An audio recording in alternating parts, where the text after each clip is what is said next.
scientific trials. And today, they have certified with no doubt that these bodies had life. They are ancient, that they are not classified by the science, and that they expose multiple peculiarities and elements that make them unique. In an exclusive interview for Tercer Milenio, the medic Irvin Zúñiga Almora, who has analyzed the bodies, the biologic bodies of Nazca, has talked about the surprising findings that he has found in his analysis. Dr. Roger Zúñiga spoke about his analysis surrounding the pterodactyl beings of Nazca, that what we're saying is false. We are in the threshold of a transcendental change for the history, a process in which the town that we have never been, and that soon enough, new chapters of the history will be written. Declaration from the UNSL-ICA regarding the tridactyl desiccated bodies from the Nazca case. The National University San Luis Gonzaga, ICA Peru, through its research team, wishes to address the scientist community at a national and international level, as well as the authorities and the general public, to inform about our studies labor regarding the tridactyl desiccated bodies, with both human and reptilian characteristics that have been known through public media as the Nazca mummies. These mummies were discovered in the Palpa and Nazca provinces in the Ica department, Peru. As time has passed, this finding has acquired notoriety in public media, generating controversy and debate.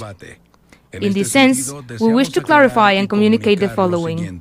Number one, on the 1st of August of 2019, National University San Luis Gonzaga, UNSLG, of Ica, Peru, received 4 desiccated bodies with both human and reptilian characteristics. These specimens were handed in by the journalist Jorge Israel Mantilla Carvajal, in virtue of his right to reserve and in compliance with the source of information confidentiality principle, as stated in the second article, subsection 18 of the Political Constitution of Peru. The delivery of these bodies was made with the intent of their custody, conservation, and to perform research destined to clarify the authenticity of said desiccated specimens. Number 2, the bigger body, which has been named Maria, presents a similar size to that of a human being, except for notable anatomical differences, among which stand out an elongated skull and the presence of 3 digits both in hands and feet. The osteological and imaging analysis of the extremities show harmony and structural congruence, with lack of evidence for phalangeal mutilations, rather evidence of inflammatory injuries in the dorsal spine and feet, except for the smaller body's case, which has been named Guaguita. Number 3, the smaller bodies, that are approximately 60 cm long, exhibit a morphological and anatomical structure that significantly differ from those of the human being. The skin presents both morphological and osteological characteristics that are very similar to those of the reptiles, and both their hands and feet are tridactyl. Furthermore, they possess voluminous skulls, and their bones in general are very different to human anatomy, showing atypical characteristics and traits, unique and sui generis. It is important to highlight that there has not been found any rigid or metallic union element or support in the articulations in the joints across the whole body. Due to the uniqueness of these bodies and the substantial anatomical and structural differences, further research is required to better understand their nature. Number 4, the metallurgical analysis, performed through a scanning electron microscopy, SEM, of a metallic pectoral implant revealed an important finding. It was determined that the implant is formed by an alloy of a variety of metals, osmium being the main element. It is relevant to highlight that osmium is an element that was officially discovered by Smithson Tennant and William Hyde Wollaston in 1903. Due to its electric properties, osmium is used in the fabrication of some electronic devices and in the production of sensors. Additionally, the microscopic study through an optic metallography has revealed the existence of a matrix of microstructures with microscopic pores and microinclusions in the implant. Number 5. Nevertheless, Despite the progress pointing towards the confirmation that these bodies are real and the presence of osmium in a metallic implant, it is evident that further research is required due to the marked structural and morphological differences that have been detected through the compared anatomy. Therefore, it is important to highlight that these preliminary results are not conclusive. Number 6. During the conservation and custody period of the desiccated fetus, our research team, mainly formed by specialist medics, has encountered multiple obstacles in the execution and proper culmination of the research. These challenges include the pandemic, budget limitations, lack of institutional support, lack of logistics, equipment, as well as legal interference from organizations like the Ministry of Culture and the Public Ministry. Despite these obstacles, we managed to perform imaging studies based on X-ray examination and tomographies, using resources provided by the research team itself, and metallurgic studies with the support of the National University of Engineering.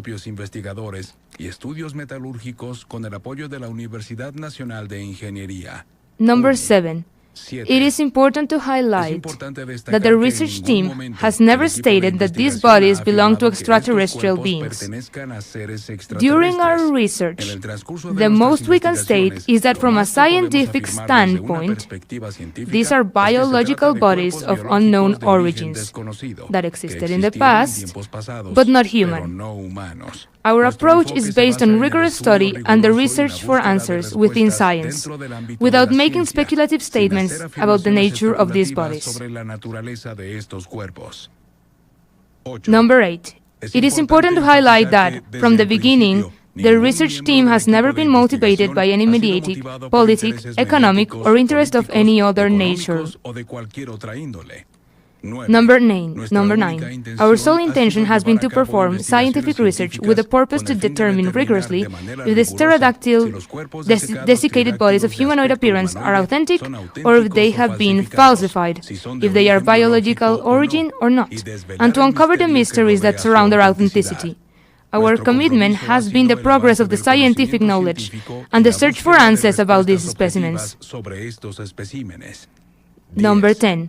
Finally, as a result of our research, the team has come to the conclusion that the studied desiccated bodies are completely authentic from a biological standpoint and do not show any sign of being manipulated or manufactured in any way. Our scientific approach has been rigorous, and the results contribute to the authenticity of these bodies. Letter signed by 11 high scientists of the ICA Peru University, 1st of November. And of salons in a lot of levels, and in a very poor state of conservation. And he really insisted that he had found a lot of remains in a lot of areas. Paul Roncero, he wanted to know if we could be able to help him to determine if his relics were authentic, and if we could help him to share this information.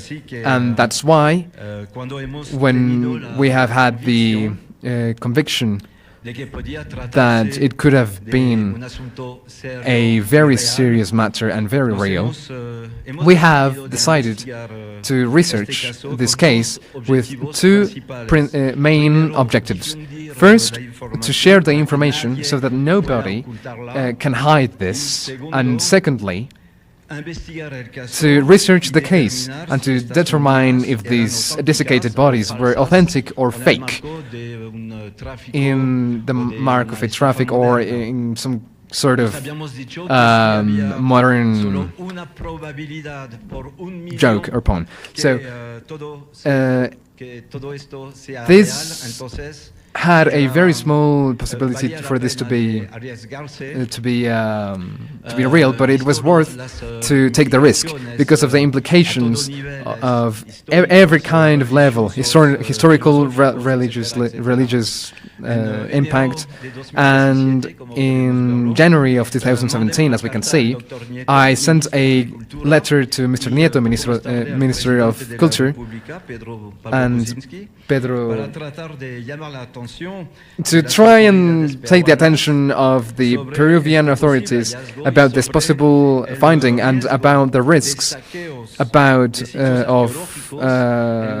people trying to steal all of these archaeological sites from part of treasure hunters, but they did nothing. So in February and March of 2017, we have done, with collaboration with my friend Ana Bonet, and thanks to the support of all of these people, we have been able to finance and we have been able to start the research. A lot of biological elements that Mario had lent us. And in around these times, there were cut heads and big hands of 3 digits and 6 phalanges. And a little later in March, Mario, he had revealed incredible bodies, incredible complete bodies that were humanoid or reptilian. The first one was named Albert for the interns, and the second one, which we can see here in the screen, was named Josefina. She is 57 centimeters long. Albert is 60. She has a metallic implant in the thorax, and we had found that she had 4 eggs in her abdomen, that they were informing, and a little egg that was forming in her reproductive system. So this is all the stuff that we have found with Mr. Jaime Maussan, and we've also found stuff with some other friends from Gaia.com, and thanks to them we've been able to start with this very important collaboration. So thank you to all my friends in Gaia. Some weeks later, Mario had found new bodies, completely incredible. He talked about Maria, who we can see right now in the screen, that might correspond to a hybrid being. And then Mario showed us Victoria, and they all have their names: Victoria, Guaguita, La Familia, and so much more. Biological beings, and that these beings were alive at some point in time. The laboratories concluded that these bodies had centuries and even millennia of antiquity. These bodies do not belong to the human species. And that is why the laboratories will talk about at least 2 unknown species. And I want to insist about this very important, Mario, to hand in to the University of Ica the mummies, or desiccated bodies, that we had studied, to let the Dr. José Zúñiga, for them to be able to make their own analysis and take their own conclusions. We know that these desiccated bodies have generated a global controversy, very strong. Nevertheless, until today, every specialist that have actually taken action and come here to Peru and to study them, they have concluded that these bodies are authentic. And all the specialists, or pseudo-specialists, or so-called specialists, that state that they really think that this is fraudulent, they have never come to Ica to study these desiccated bodies. Not a single one.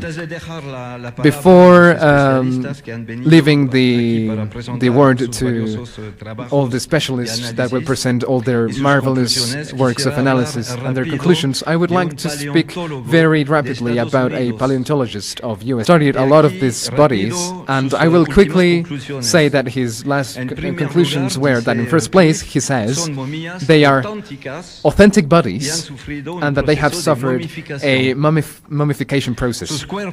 Their bodies were, they had two types of bath with the objective for them to be preserved better. One was a type of resin. Josefina, for example, she had a very clear particles of resin application, and Paul had a very clear zones of droppings that did not cover all his skin, and we can appreciate that here. The diatom soil was the second application in the process of mummification. In conclusion, I would like to invite the researchers of all around the world to have an open mind and to join this research. I would also like for the Peruvian authorities and like the Ministry of Culture that they would I would like them to show the same openness of mind so that they can work with the specialists and the scientists of the ICA. The same way, I would like that at the end of this process of research, every desiccated body that are discovered go back to the Nazca region, because all of these mummies were taken from Peru.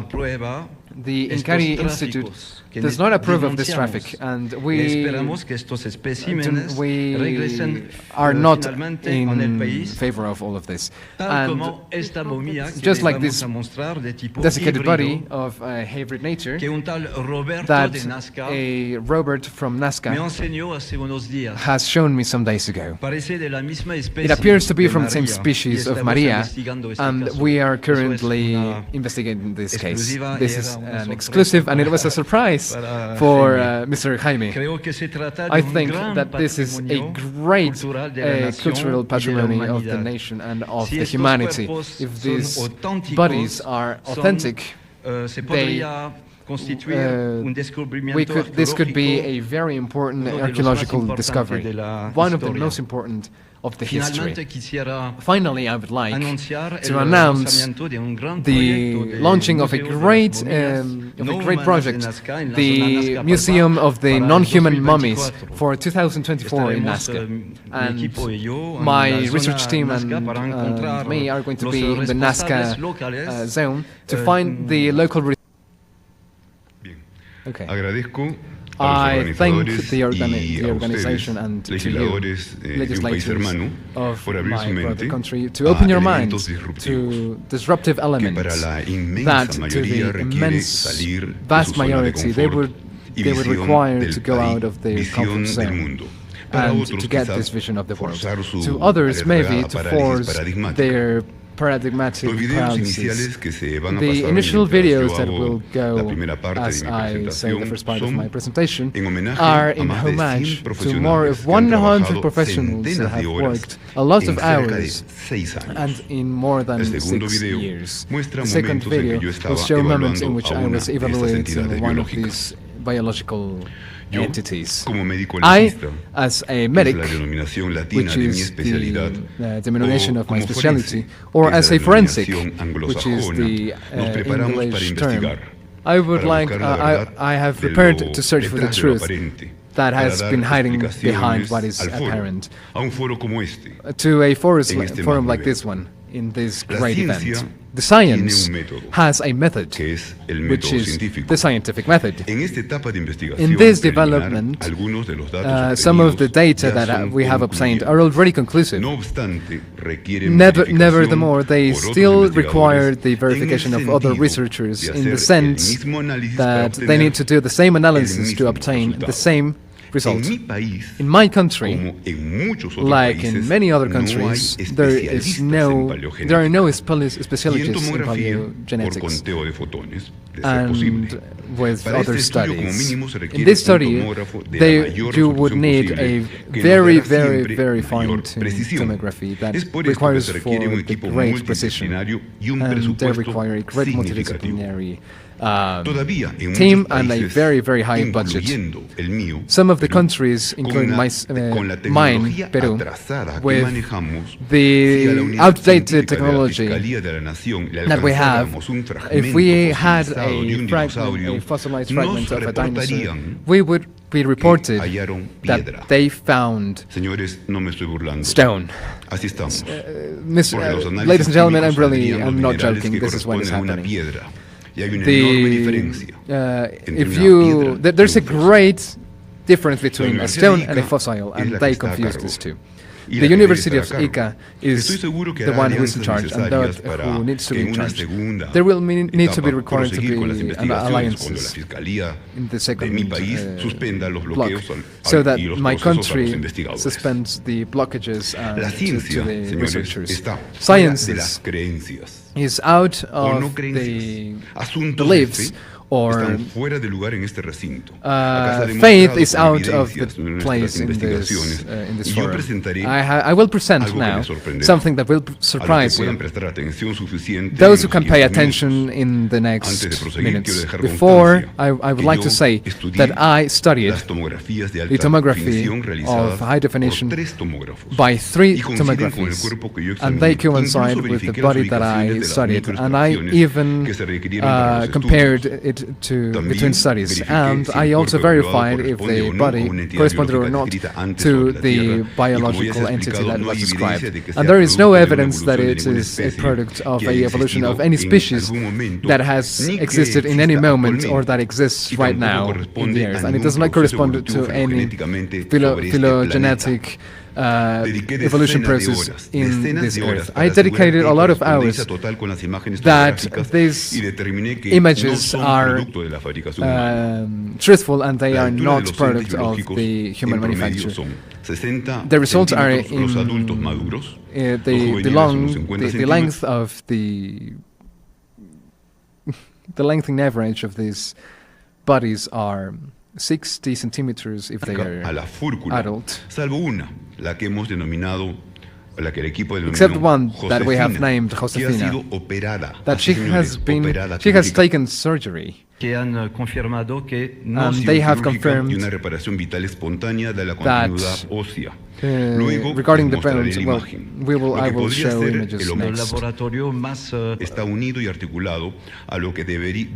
What happened is, what we understand is the spinal cord, and the doors of the hands are tilted towards the front, and they have 3 phalanges and 3 digits. That's why we call them pterodactyls. Homo sapiens, like this, the nail is over the last phalange. In this case, it's after. The neck is, they can move it, but only one axis. So they can only have movement up and down, but not from one side to the other. No, from one side to another, but not up and down. I am referring to the joint from the first vertebrae and the skull. The skull is also retractile, like the rest of the spinal cord, and what we call an abdomen. In the neck, there is no medullary channel, but there is a nervous system. We can verify the absence of a jaw, but they have a respiratory hole, and there's also a hole in the anterior part of the skull, and it goes through the frontal parts to the anterior part of the neck. Unlike us, the Homo sapiens that have the skull, posterior part of it. These beings were always in 2 legs, so they never use their anterior extremities to move, unlike us in our evolution. The eyes have not been manipulated in any way. The ribs are formed by 3 units, 2 lateral and 1 in the center, articulated. The last 2 ribs do not have the central part part, and those are the floating ribs that are very close to the part where the eggs are. In the belly, there are the eggs in different states of development.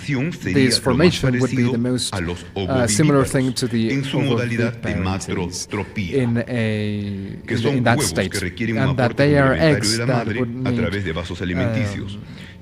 supplement from the mother through blood vessels, and they all come from a placentary nucleus, and I will explain this tomography in some seconds. The paleogenetics that has been rewriting history. When it appeared, the technology of DNA for identification has changed everything. The paleogenetics have determined that it has not, that this body does not belong to any body of any known being. To put it frankly, we are more similar to a bacteria than these beings to anything else. So we could say that the hypothesis is that they just couldn't adapt to the current world. We could say that they are beings from other worlds. But I refer to another world that the paleontologists and archaeologists have told us. So it's time to reimagine history regarding all of these evidences that we have now found. I'm referring to paleogenetics, tomographies, and what I will describe with images in some minutes is a great disruptive element that for a lot of professionals, even the serious ones, they will respond with resistance and fear. I will present the images, please. The image. That is a video. Good. There you can see that the images, they have arrows that they are pointing to the lateral zone of the anterior arc of the ribs. You see the ribs, there are 3 parts, 2 laterals and anterior. So they have ribs in all the anterior parts. Next. If you can see there, the green arrows, they are signaling the floating ribs. That means that they do not have... and the red arrow that is there, that signals the absence of the frontal arc of the ribs.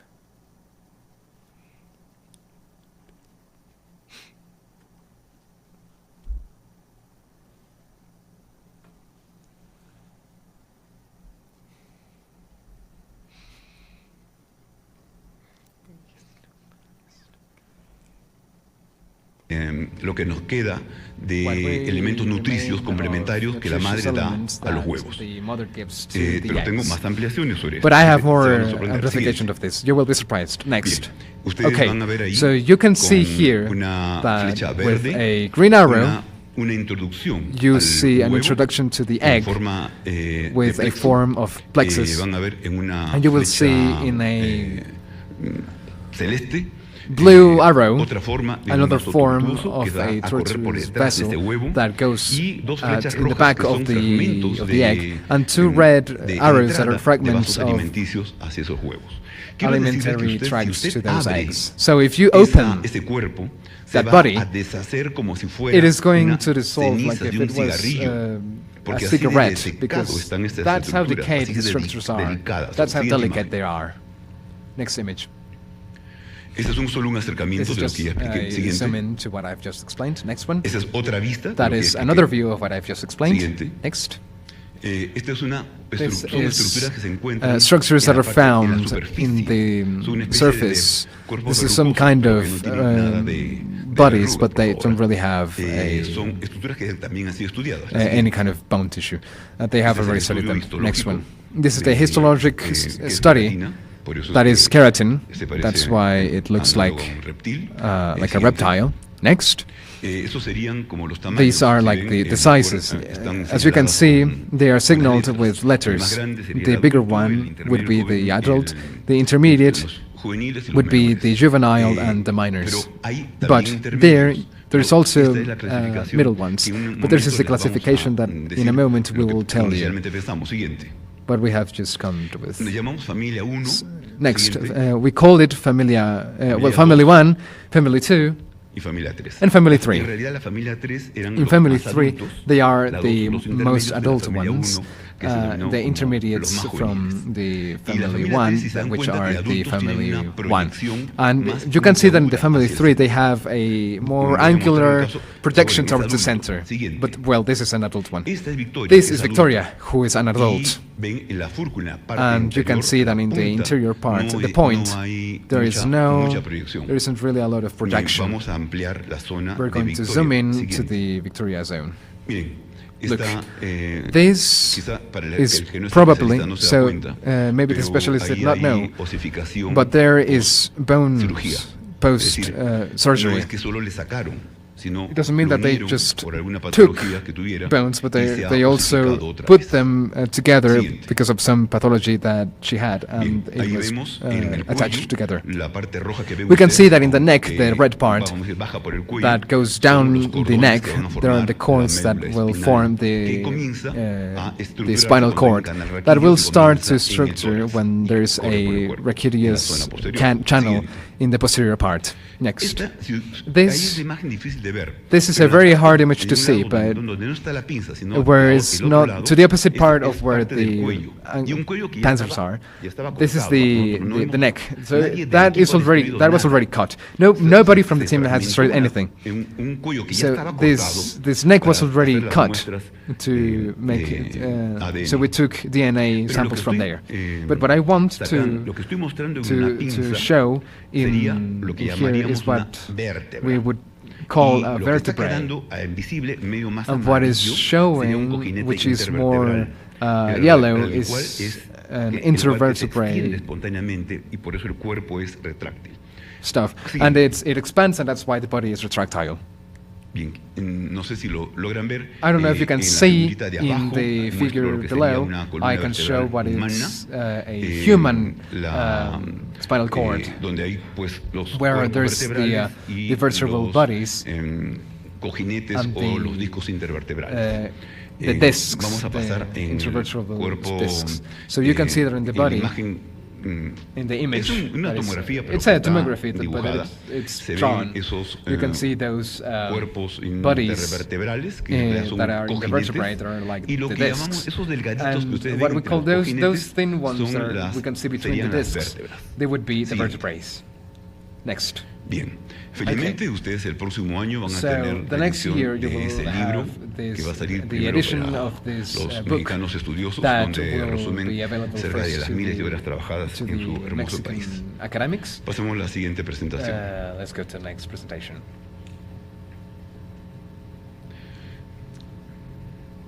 La siguiente. Next one. En el mismo USB hay otra presentación. There in the USB, there's in the pen drive, there's another presentation. Look, I will tell you that what I will show you is that the past week I was told if I would want to give testimony a new body, and that this new body they would take a tomography of it. So I will share with you what we've just seen. That is it's not really researched more than what just happened last week. Okay, so we can see there is a photography. Vamos a ver otra. So we can see another one. Otra fotografía externa. Another external photography. Yes. Más. More. La otra. The other one. Bien. Good. Suficiente. Ahora That's enough. Now I want to show you the tomographical part. Good. Please. I will use that very same image, but I will use arrows. It's the same image, just so you don't get lost. Now, the next with the arrows. The yellow arrows would signal the superior part of the oropharyngeus part, and the red arrows would signal the inferior part of that same cavity.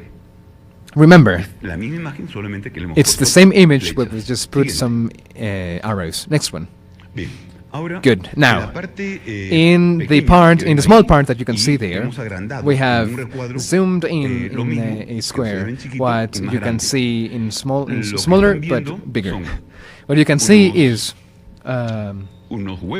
some eggs that have a differentiated structure because they are in different states of development, and in black and white you can see very good. And you can see with some arrows that I will use in the next image. Good. The arrows, I have them because I don't have any pointers, so that's why I use them. But the blue arrow that you can see there in the upper part would signal where all the blood vessels would part from. Remember that. This is dematotropy, and the other arrows signal how the blood vessels entered. To October of the current year, there was an analysis a study in the IPN's facilities to one of the non-human bodies. The analyzed plate is made in its majority by silver, and it has traces of other metals. That opens up two theories. Firstly, metallurgical theory. The silver is a metal that in ancient times was very hard to get. And if we're talking about an age of 1,000 years, it's very hard to think about highly pure silver, which indicates that one, it must have been realized by an intelligent being. Two, it wouldn't have need to have done with technology that would be beyond any kind of technology that from back then. Three, the fact that there's a plate inside of these beings, it would imply a very advanced technological function, apart from its new uses. There has been traces of silicium, which, in conjunction with the silver, could open up the hypothesis of a technological implementation of a living thing, because silicium forms an important part of different living things. Silicium helps the equilibrium of the mineralization of the bones, and it has an important role in the texture of the skin and the formation of cells and the metabolism. Second, theory of technological development. 1,000 years ago, there was vestiges of silver, native silver, and it was almost impossible to find silver with that high pureness. And it is very, very, very hard to find gold parts of that pureness of that age. And it's usually found in alloys of copper and gold. But in this case, we do not have these metals. It's basically pure silver, which opens up the theory of technological development, because the fact that there are these very peculiar characteristics in these vestiges is not something very common in the planet. And maybe the silver also had another use, not just in like human use, like technological or any other kind of use of that sort. There's also chloride of silver, and this would speak of that this is really not something terrestrial or human that contains it, because that would cause a very strong intoxication. The silver is not something that has anti-oxidating properties like the titanium. Silver is a metal that when produces chlorides, it produces oxides, and it cannot remain inside the organism from Earth, because it would have from Earth. Also, silver is a very, very powerful electrical conductor, and it has been discovered that it's the best natural conductor that exists. Electrical conductive metal. Well, I think that it didn't come out there, but the level of purity of this silver is 99%, which is basically unknown in nature, and as such it should have been made or fabricated by intelligent beings. Now we will go on with the Dr. Edgar Martin Hernandez from the ICA University, who will speak to us about one of the bodies, which we will in one moment to present, which is the body of Maria. Well, good night to everybody. I want to thank the Deputy Sergio Gutierrez Luna because of this invitation. The one who speaks to you is a member of the ICA University research team. I have some slides, if you can please present them. I must say that the region I come from is a region where multiple cultures where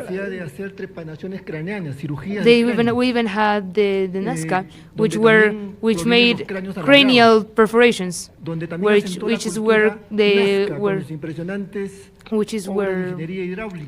Nazca culture came with the lines of Nazca, with their extremely interesting architectural features. We found prehistoric creatures. We've even recently found an exemplar of a whale called Perucetus colossus.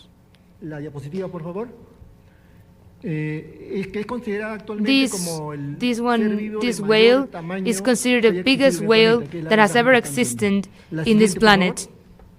Next slide, please. So I'll start first with one of the pseudoscientists' argument that these bodies are made, that these feet were fabricated when you remove a feet or a finger, then it shows. You can see in these holes. Any anatomical expert, any radiologist is able to see these holes. We've done some examples. We've done some samples with feet, with hands, and yet we found the same results. There's a hand, there's a feet with all their body, with all their bones. Then we've subtracted the first and the fifth bone, and we can see like an almost ladder-like thing. And the arrows point to where the bones are missing. Next one, please. We see another hand, and we see when we subtract these fingers, they leave a mark. We can see their steps that are missing. This is why it's impossible to do this procedure and show that they are pterodactyls. Now, I'm going to take into account, I'm going to show you the exam that we have made upon the cranium of Maria. This specimen has two parts, her cranium is divided into two, which is the face and the cranium. We have measured the volume of these two parts. We found differences in an average human adult. We can see that the likelihood is 1:1. For this, we've done the same formulas that any kind of academic knows. However, in this calculum of diameter and longitude and all of that, we've found that it has. We've calculated that these dimensions, which we've done using craniometry. We've used craniometric points. But as you can see in this image, the image has two dimensions, which are in the green lines, which are dimensions. We can see the longitude, we can see how it goes from the base of the cranium to the top. And as for the face, we can see a dimension that goes from front to back, and one that goes from top to bottom, that goes from the jaw to the base. We have other two dimensions. We would need a third one to be able to properly measure. However, we can see the biparietal cranium, and this is how we can see that these calculus that we have made they have this formula. It has helped us determine that this cranium of Maria is like across 1,900 cubic centimeters. The same way, We have now a third dimension. Now we have a volume of 1,575.79 cubic centimeters. Now, comparing these dimensions, we can see that in the case of the desiccated body of Maria, the proportion of the face and the cranium is 1 to 1.3. In the human, in an average, it's male human, it's 1 to 1. The difference, like up around 30% cubic centimeters. There is around 30% of 30% more of brain mass in cubic centimeters. I'm not saying it. I'm not just saying it. Here's the evidence. Next slide. Now we can also see that this specimen, Maria, has a strong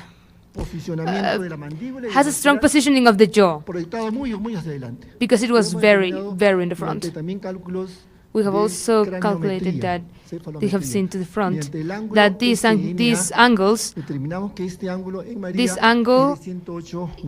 of 108.4 degrees. When in a normal human, it's not that. It's just 82 degrees. We can see that this is an extremely reclined angle. They had a protrusion, a maxillar protrusion. This is not very frequent in humans. It's very rare. It means that the entire maxillar was very projected to the front. In the same way, in our jawline, we have a very projected jawline that ends in an almost V. In a normal human, it's 80 degrees. However, here it's 90.4 degrees. It's extremely high. Maria had a very marked jaw protrusion. It's a very rare find in a human. But here we can see now is that she had a big maxillar protrusion and a big jaw protrusion. If finding one or the other was rare, finding both at the same time is just so much more rare. This is not normal in a human. In this image, we can see too that she had this projection. This is a 3D reconstruction. Please, next slide. However, we can also detect that she had a very extreme ocular protrusion. She had her ocular globes were protruding to the front. We can also notice that these ocular globes were projected at the front of this line. If this is made of like 95% of liquids, and it's a desiccated body, then this ocular globe must have been very compressed. We assume that the facial image of Maria could have been like the one we show in the image. This image shows the normal location of an ocular globe inside this line. We've also made a characterization of the spinal. At the level of the spine, we can at the thorax level, we found a T2, a T7, a T11, 12. We found these ribs. We've also found that we have found one less vertebrae. We have 4. However, this is not a normal thing for humans. We have a lot of different features to Maria. Next, please. We've also made an analysis about the alveolar dental region. we found very interesting stuff. Here you can see that the first odontogram made of Maria. She had 32 teeth like any human. However, she lost around she lost six teeth, and she still had remnant radicular teeth, 4. She had lost a lot of her frontal teeth. They were missing. We also observed that she had a strong teeth decay. We can see in the jaw zone the loss of 3 dental pieces. However, we can still see some homogeneity in the bone residue. Here the question was, who did it? How did they do it? Why did they do it? And with which tools? We've done some calculations about the age of Maria using some. According to this system of Broadwell, she had around 33 to 45 years. We've also did through a coronal suture through this system. We've also estimated that her age was around 35 to 40 years. Now, at the feet level, we can see the bones that make up the torso. We can see a perfect harmony with the bones from the metatarsus. In the first images we showed, we saw that if you extract the bones from the feet, they leave holes, they leave protuberances. And yet here we see a perfect anatomical harmony. And same at the level of the feet, we have 4 phalanges. And this is not normal in a human. Now, something a lot more strange is the way of the calcaneum bone. We have a strong back prominence which helps us to stay upright and even incline a little bit backwards. However, Maria's bone, you can see that she did not have the protuberance. It was completely circular. It makes us think that Maria could not stay upright as we could. She probably inclined to the front. However, we don't have a lot of time to speak about these chest implants, but we all know that they have osmium. They have already said that. So please, next one. To finish this presentation, I'm going to put this phrase, which is, before an extraordinary hypothesis, we need extraordinary evidence too. And so we, as a research team, we do believe we have them. This is a stone. This is a stone carved that exists in Menú. It exists in the Wano Museum. We see an image crossing of a human hand and a pterodactyl hand.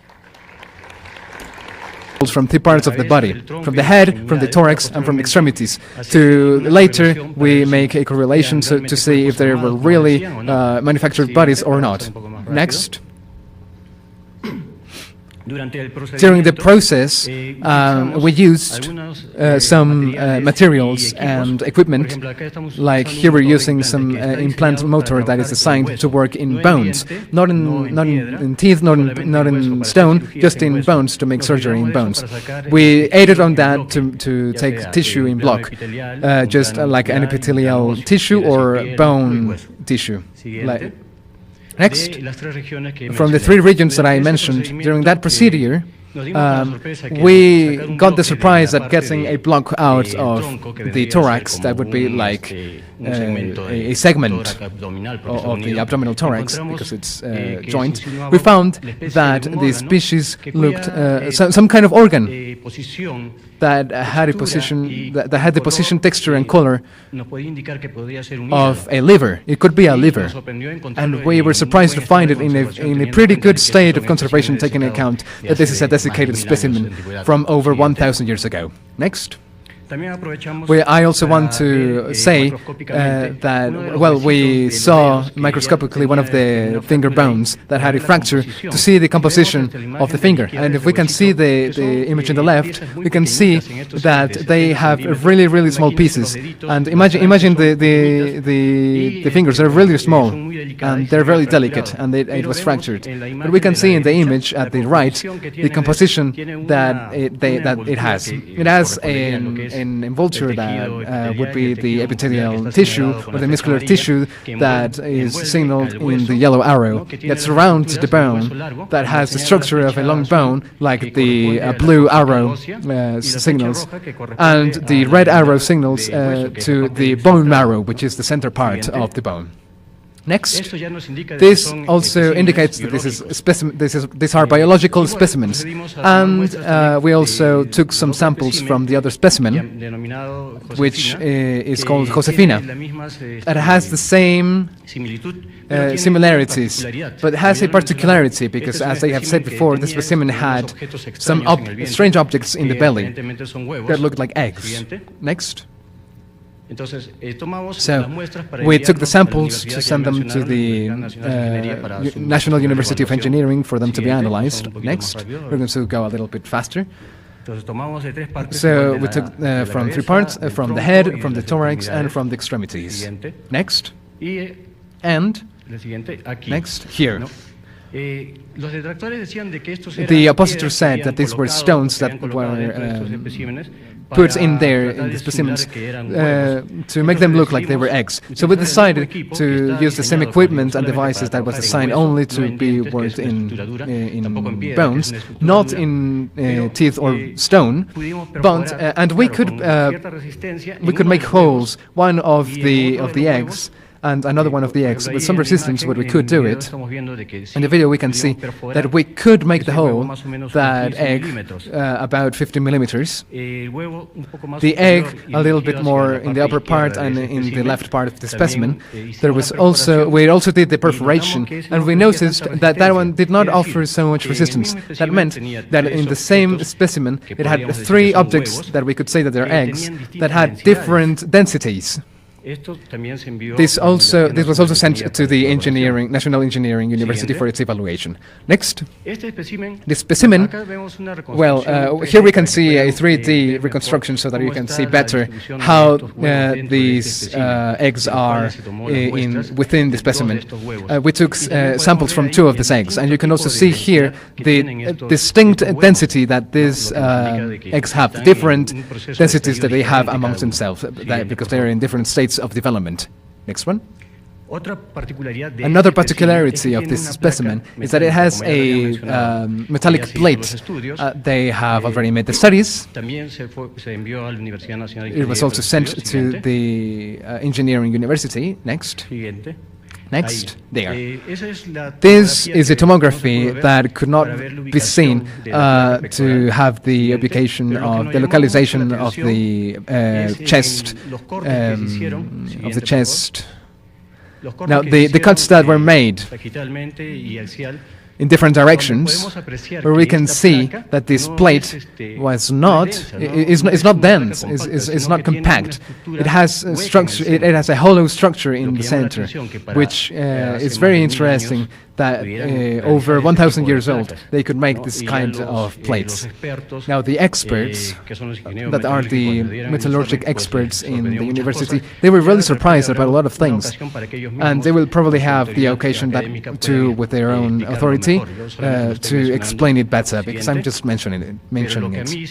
What really woke my interest is that the sample of this metal plate in this central part, at the moment of taking off, as we can see in the left side image, signaled with a red arrow. It's a space that left when we took off the plate, and in the other with blue arrows, we can see that the bone tissues were attached to this plate. This makes me suppose that there's some kind of biointegration, which means that nowadays, with our technological development and medicine, we can incorporate non-biological elements and inorganic elements within a living organism, and we can make it to integrate, like the teeth implant to repair or to replace a teeth or a tooth. But this is done through another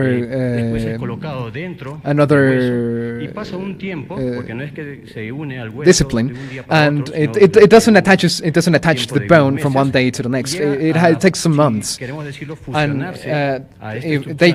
they fuse to this metallic structure, but to a cellular level, which this process is called osseointegration or bone integration. The green arrows signal the bone that is attached to that metallic structure that should be a teeth implant that is made of titanium, and it has been extracted. This metal has been extracted from the living organism, and it has been taken from with parts of bone. We can see that there's a lot of bone, of like soft bone, and we can see that the other two inferior green arrows, you can see bones, harder bones that have been fused to the bone, to that metal. This is in human examples with teeth implants. This is what happens, and the same happens to this osmium plate. So that means that these specimens were alive, and in the time that the plate was put into them, and that an integration process and a fusing process took place when they were still alive, so that the plate fused to the bone. To be available to have real investigation. We had these are not human beings. This didn't belong to the group of humans who belong to Earth. So now the doors are open so that investigators from other universities may come to this university. That is, she's also head of the university in Cusco. Thank you very much, Joyce. I will do it very briefly. It's very ample, but this is just a little part of everything that we've been able to see. In Maria's case, the most important things that we have found are mainly at the maxillofacial level. Here I'm going to show in screen a sagittal cut. We can clearly observe a normal cortex in a human being. It's very proportional, symmetric, singularity that we can see in Maria. And something that is also very interesting in the sagittal cortex is the widthness is so much thicker. It's like 2 or 3 times thicker. It's so much thicker. This in a human, like a human that would have 2 meters 20 would have a skull that thick. As a standard, no, it's an element to have into account. In the morphology, the form of the skull that has Maria, and Maria has, if we put the theory of different things that we have used to do different forms, it's pretty leveled, so it's pretty close to a natural state. So it was not modified culturally nor modified in any case. No, because of the irregularity of the skull. There's no entrances. Is the shape and the size of the orbits. It's very marked in the case of Maria. In this image, where it's the orbits, we can observe the size in 44 millimeters, which is 35 millimeters is the average. in a big human head, this is way too much for a human. So for the archaeologists and professionals of the scientific community that say that these eyes have been ampled with some tools, well, we can see that there is a symmetry that is very proportional and uniform across the whole contour, and there is no place for there to have been any kind of modification. So you coincide with Professor Hernandez. Yes, correctly. This image and the other images radiographically, X-rays, they don't show any kind of irregularity or structural alterations that would show signs of manipulation. Okay, next. This is interesting. Here, we're going to talk rapidly about the mouth and the teeth. We've also, Dr. Hernandez has also talked about this. We have very prominent decay, especially in the part, in the superior part, in the part of that is in the top. It has very traumatic injuries. So this decayed body had some kind of habit or used this anterior part as a tool, but with very tough things. So it's very it's very decayed and very. So it's for the amount of food that it ingested. We would think that they would have like about 4 to 5 food ingestion periods a day, and very hard ones. Especially if we can see that there is a very prominent friction in the teeth, so we can conclude that they have used the teeth as a tool. We can also observe the biprotrusion, the maxillar biprotrusion, because these both maxillars are protruding towards the front, that are part of the development of regarding the habit, because they have an anterior chewing. Now, now we also did Maria an odontogram, so they studied their teeth. And we, according with the blue marks are the pieces that she has lost. In life, she has had her whole 32 dental pieces. She has very visible losses in the whole dental context. There's also something that catches our attention, and it's the loss at the level of the jaw, the posterior pieces and the other ones. Here we can also see something very marked. Firstly, we can see the marks of friction that is very continuous. This friction is very marked, but here in the jaw part, we can see that there have been the losses of a lot of molars. What does this mean? Probably Maria had a dentist. So we are in front of two professionals of two different universities of Peru that are coming to the same conclusion. It's very probable that Maria had some kind of intervention from somebody else, which would be some kind of dentist of the time, because the borders are very uniform and very well done. It's there's a lot of fine scars. So any kind of scientists from Japan or Russia or any other part of the world, would they come to a similar conclusion from those that you have come here? Yes. Yeah. That give us a configuration about the characterization of sex in the cranium. This is what the anthropologists use to define characteristics. Perfect in the school. The first two images that we see correspond to the feminine, and the last two correspond to a masculine. In the first images, if we make the comparison to Maria's school, in the part of the protuberance, we can see here that the development is almost imperceptible, and if I wanted to give a zoom, there wouldn't be, it would be like an intermediate point between feminine and masculine. Now, in another context, we can also see the development of the mastoid process, which is very wide and big. So without the human considerations, so we can see that the orbits. This is on top. This is on top of the eyes. It does not correspond to anything of human. It's very plain. It's very marked. There is a development which I have put a point, which is a point 4. From my point of view, and the public certainly coincides that it doesn't fit any kind of these morphological characteristics. It's very robust. Here, she also has a more masculine characteristics. Now, talking about the hands and the teeth, I will probably not be able to say this because there's more professionals, but the hands of Maria, they're very long.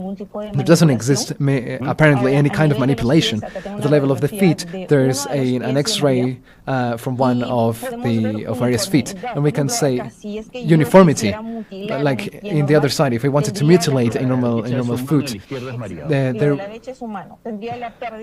there would be a loss of this bone, and there would be a protrusion of this particular bone, which is marked in red.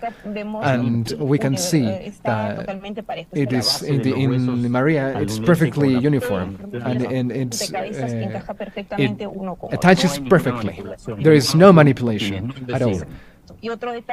Another detail is the part about at the end of the fingers. We see some marks, pretty big marks that we usually do not find in a human body. Within the conclusions, there is no morphological alteration in the orbits. They're all regular. The orbits measure 40% more.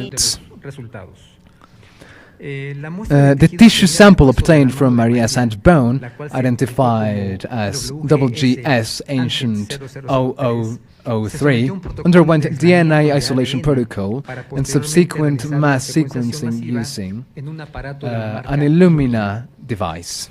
Subsequently, the sequencing results were entered into the public platform of the Sequence Read Archive of the National Center of Biotechnology Information of the U.S. National Library of Medicine, or the NCBI. The results obtained were as follows.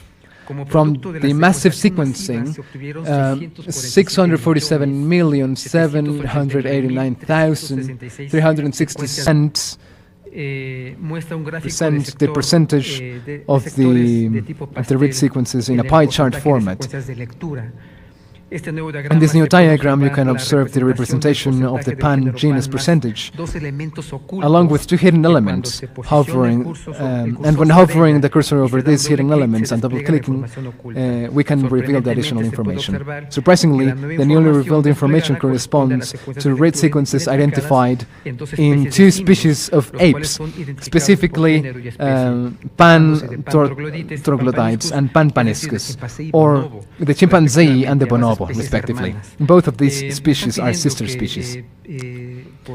I've been asked for time issues to shorten a little bit my speech, but what I want to conclude is basically that this organism contains sequences of two apes that come from Africa. That is very weird, and it's a proportion that is very similar, approximately a 15% of it. This speaks, or this tells us that this effectively we are talking about a hybrid, and the comparisons exist. In the next slide we can also observe that there are experiments in which there has been we have been able to compare cells that have been hybrided between Homo sapiens and chimpanzee, which have been done in different universities, where these hybrid cells have been obtained in an artificial manner. nature, in a non-natural way. So it's very important that we can have the way to generate evidence that allow us to clarify how these elements have been generated, because it doesn't exist until the moment. How over 1,000 years ago, how hybrid organisms could get here, apes. Spine and its pelvis, and it has some strange cavities. It has some weird appendix. They look like fins, and indubitably these large bones present at the center some correspond to an extremely strange bone marrow. You know that the bone marrow is... We can show that these red globbles, this was a biological being that was alive. With all certainty, I can say that. On the other hand, these extremities have joints, and I can see from here that they have 3 fingers. They are a tridactyl. This is the last specimen that they took to my study. You can see it here. It's a strange, it's a biological being, it was alive. You can distinguish by the large bones, by the central part, by the medullary part. You can see all these well-defined bones. And this weird body that was taken by the tomography, that they look like eggs, but just seeing the radiography, I can say that there's some strange radio pack beings. They look ovoid, but I can define them.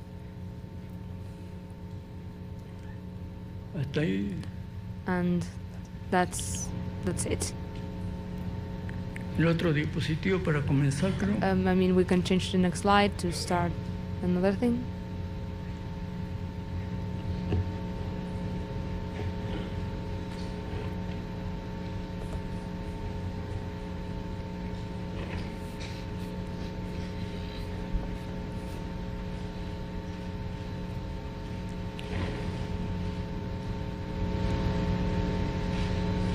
This is a specimen that they took to me, and the one I was examining, the one I took radiographies from. I'm going to stay at the radiography that I took, at the X-rays that I took, because the rest of the scientists here have already tackled the morphological subjects.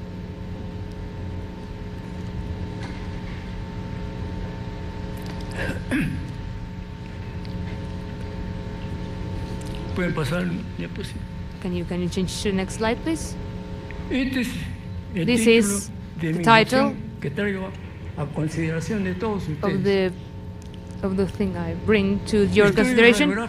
These are the radiological studies, conventional, of unknown specimens desiccated from the south of Peru. That's my charge. I am a radiologist, medic from the University of San Luis Gonzaga at Ica. Next slide, please. Now we can see here a panoramic view of a specimen. This is the X-ray of Luisa,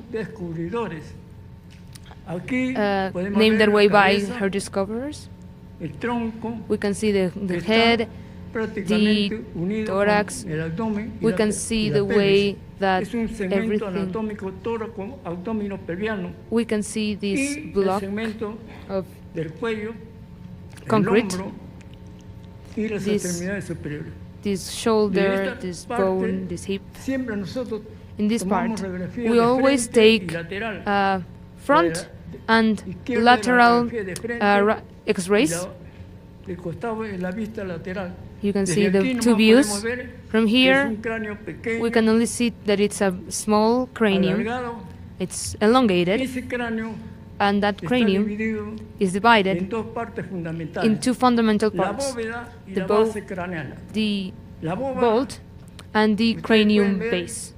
The bolt, you can see that it's formed by the two tables. You can see this radiolucent image. Just seeing the cranium, we can say that this specimen had corresponded to a biological being. Can you please go on to the next? Thank you. Now you can see this. You can see the head, the bolt and the base. Between the bolt, you can see the external and the internal table. And the base, you can divide it between the lower floor, the middle floor, and the upper floor.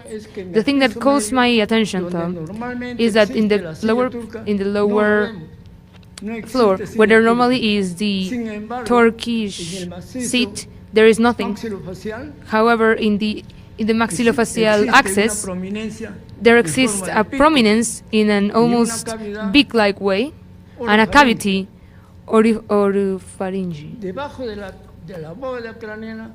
Below this bolt, we can insinuate these protuberances from the brain. We can now pass on to the next. These vertebrae are very well defined. They are sustained by the intervertebrate spaces that correspond to the vertebrate discs. In the thorax concrete, we can see the ribs that are horizontalized, that part from the column, and all of this looks like a toner, because the ribs are still sized from up to the middle part. In the upper part, in the chest, we can see this weird metallic artifact, these discs joined by these. In the shoulder, we can see the scapula. We can see the collarbone. In the humerus, we can watch that the arrow is well defined. We continue with the elbow, and then comes into the radium, and we don't see any cuvette. There's just bone. We pass on to the next element, please. The hands, we can see they have 3 fingers, only 3 fingers. They're quite well consolidated. It has 3 fingers. If you'll allow me the time, just some minutes. In the lower members, we can see just 1 bone. That the homologous corresponds to the tibia, but there's nothing more. We can see 3 fingers again. Next slide, please. In conclusion, in this specimen, in these lower and upper elements, we can see that it was a biological being. This is Albert. It has the same characteristics in the system as Luisa. We can also say that this corresponded to a living being, a biological being. Please, next slide. This is Albert's head.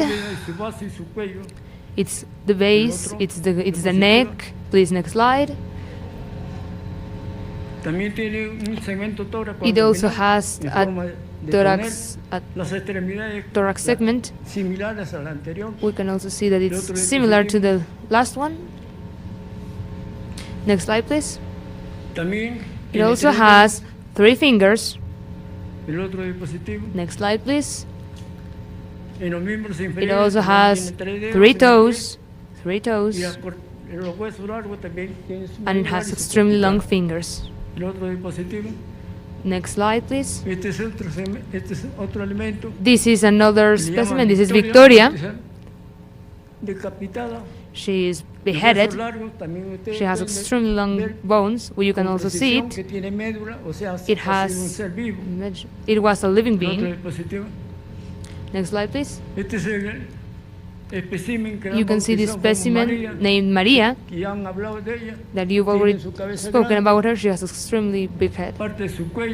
Part of her neck and her longer extremities, and finish at the column.